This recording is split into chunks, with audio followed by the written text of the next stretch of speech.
A man was in a new city on a business trip for a week. He went to a hotel and walked up to the front desk to check in for his stay. The woman at the desk gave him his key and told him that, on the way to his room, there was a door with no number on it. It was locked and no one was allowed in there. No one should even look inside the room, under any circumstances. He followed the instructions of the woman at the front desk and went straight to his room and went to bed. He was tired and fell asleep instantly.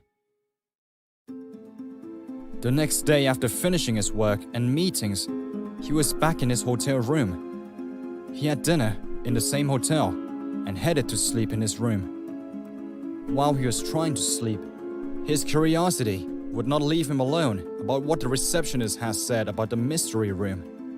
He walked down the hall to the door and tried the handle. Sure enough, it was locked. He bent down and looked through the wide keyhole. Cold air passed through it, chilling his eye. What he saw was a hotel bedroom, similar to his, and in the corner was a woman whose skin was completely white. She was leaning her head against the wall, facing away from the door. He stared in confusion for a while. He almost knocked on the door out of curiosity, but decided not to. He crept away from the door and walked back to his room. The next day, on his way to the meeting, he stopped by the same door and looked through the keyhole.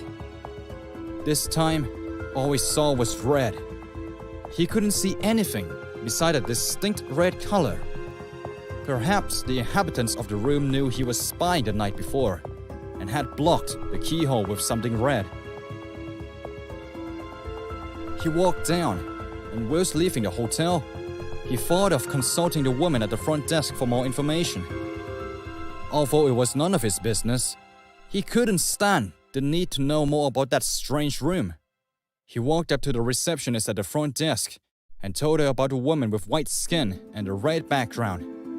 She sighed and said, "You looked through a keyhole, didn't you?" The man told her that he had, and she said, "Well, I might as well tell you the story. A long time ago, a man murdered his wife in that room, and her ghost haunts it. But these people were not ordinary. They were white all over, from their skin to their hair. Everything was white, except for their eyes, which were red in color." Don't forget to subscribe and hit the bell icon for more videos. One day, a young boy was sitting in his classroom in school, attending the last lecture of the day. He was extremely bored and was waiting for the school bell to ring so he could go home. When he looked out the window, something caught his eye. There was a photograph lying on the grass outside. When school was over, he ran outside and picked up the photograph before anyone had a chance to see it. Turning it over in his hands, he realized it was a picture of an incredibly beautiful girl. She was wearing a white top, a short black skirt, and black shoes. For some reason, she was holding up 2 fingers. The girl was so pretty that he wanted to meet her. He showed the photograph to almost everyone in school and asked if they knew her. Unfortunately, nobody recognized her. That night, when he went to bed, he placed the photo on his bedside table and went to sleep. Around midnight, he woke up. There was something tapping on his window. Then he heard what sounded like someone was giggling. He was a little frightened, but he worked up the courage to investigate it. He jumped out of his bed, went over to the window and opened it. There was nothing.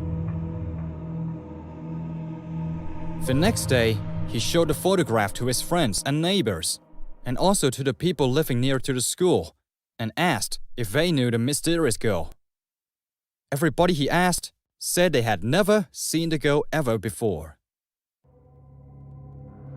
That night, as he lay in bed, he heard the tapping sound again.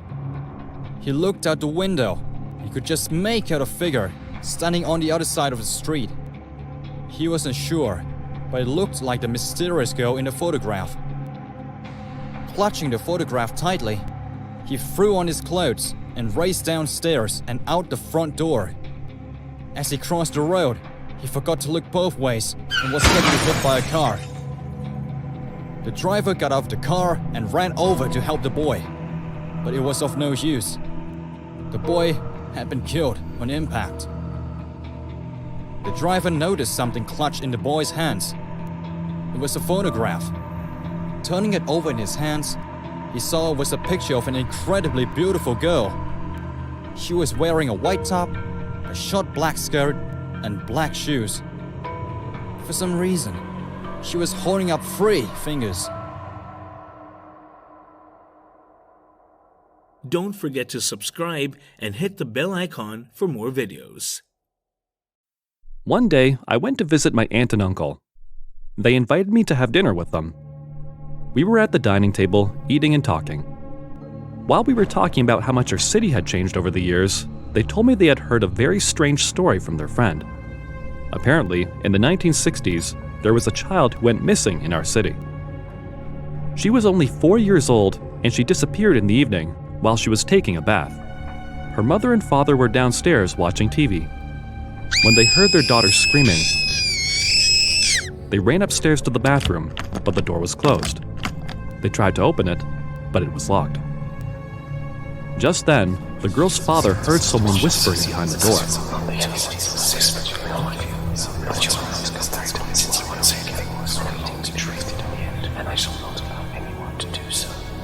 He yelled out his daughter's name, but there was no response. Just an uneasy silence. The mother flew into a panic. She ran out into the street, screaming and calling for help.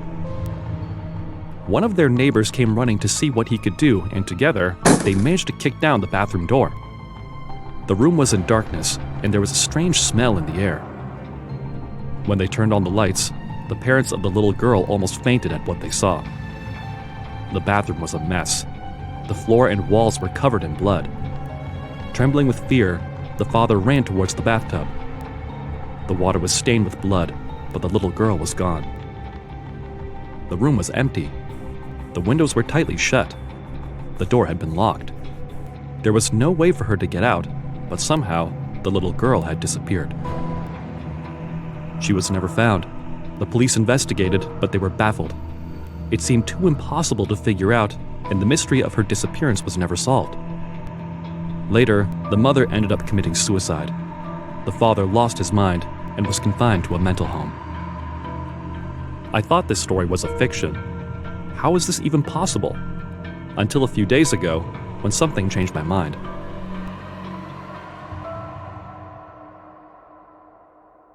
It all began when I heard a strange noise coming from my bathroom.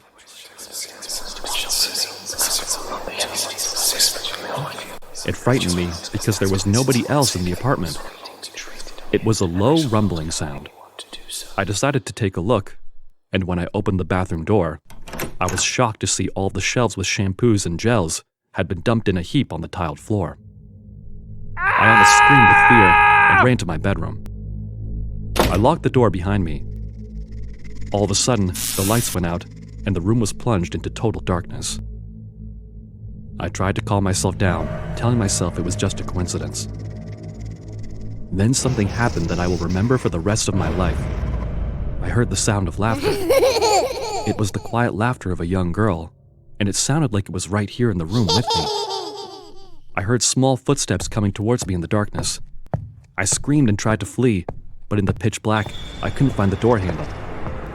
My hands searched and searched, but all I could feel was smooth glass. In panic, I began to get disoriented. The darkness was so complete, I couldn't see a thing. My hands roamed along the walls, desperately searching for the door. I was more terrified than I had ever been in my life. I was shaking in fear. The cackling sound got louder and louder, with the inability to see anything. I started bashing the door that felt like glass, throwing myself against it like a trapped animal. I don't know how long it lasted, but all of a sudden, there was a loud crash, and the glass shattered. The light hit my eyes, and I found myself lying outside on the corridor. I picked myself up and without daring to look behind, I ran as fast as I could. I dashed down the stairs, burst through the front door, and fled out onto the street. I didn't understand where to go or what to do. All I knew was that I couldn't go back to my apartment. I called my aunt and uncle and told them what had happened. They apologized to me. They said they were sorry they told me about the little girl who disappeared, and that they had no option but to tell someone. The little girl had been haunting them for days, ever since they had heard about her. They told me she haunts anyone who knows her story, and the only way to get rid of her is to tell her story to someone else. It was like passing on the curse from one to another. Since then, I haven't been able to sleep. Every time I close my eyes, I hear her cackling laughter. I changed my apartment, went on a vacation to take my mind off it, hung out a lot with my friends so that I am not alone, but nothing seems to work. It has been driving me insane. But tonight is a special night, because tonight I will finally be able to sleep a good night's rest after a long time. Whoever you are, thank you for listening to my story, because the little girl who mysteriously disappeared is behind you. Turn around and say hello to her.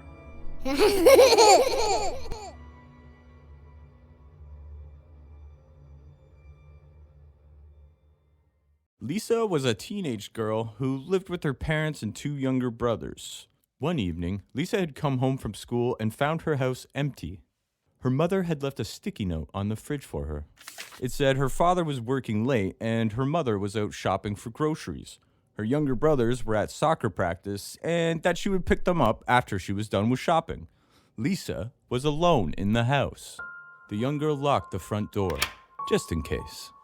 She put her mobile phone on the center table in the living room, hung her keys on a hook, and went upstairs to her bedroom to change her clothes. As she was deciding what color of pajamas and t-shirt to wear, she noticed a sticky note on her bed.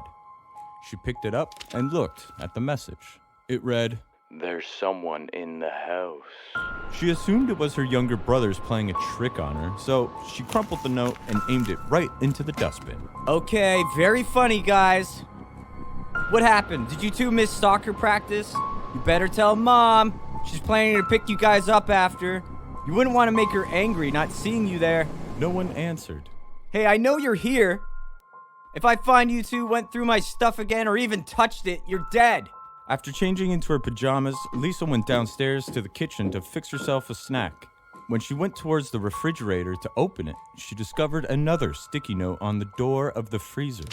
It read, "There's nobody here but you and me." She dropped the note and angrily said, Hey guys, this isn't funny anymore. Stop it. There was no answer. Lisa went to the front door and tried the knob, but it was locked. She turned around to get her keys, but the hook she had hung them on was empty. Then she glanced down at the center table where she had kept her mobile phone. She was shocked to see that it had disappeared as well. On the same table, there was another sticky note. It read, "You're not going anywhere." She screamed, then picked up the landline phone to call the police. No dial tone. She grabbed the phone line and to her horror, realized that it had been cut. There was another note lying beside the phone. It read, "No phone, no police, no way out." Trembling with fear, Lisa ran to the back door. When she tried to turn the handle, she found that it was also locked. Just then, she spotted another note stuck on the back door. It simply read, "Look up." She looked up and saw her favorite teddy bear speared through the heart and pinned to the ceiling with a kitchen knife. She screamed in terror and ran to the nearest window. She tried punching and kicking the window, but she couldn't smash the glass. It wouldn't even crack. There was a sticky note on the window, too. It read, "You can't catch a break, can you?" The frightened girl desperately tried to think of what she should do. She needed a knife to defend herself.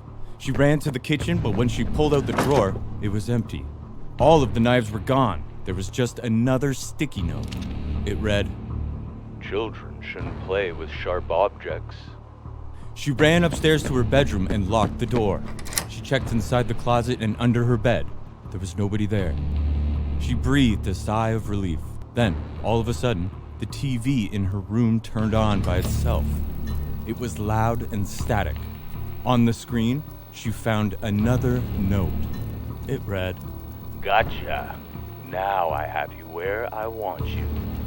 Lisa flew into a panic and started yelling and screaming. Help! Help! Somebody please help me! She was trembling in fear. Just then, she saw her laptop lying on her study table. She flipped open the lid and quickly sent an email to her best friend. Help! This is not a joke!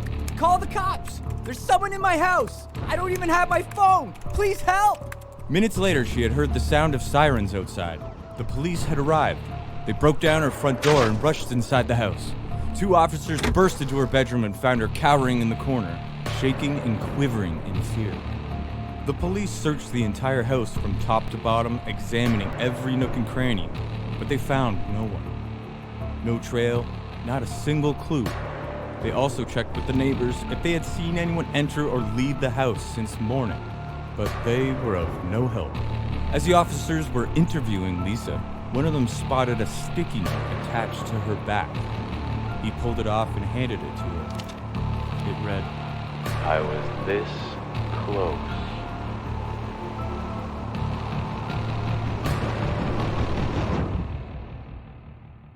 Don't forget to subscribe and hit the bell icon for more videos.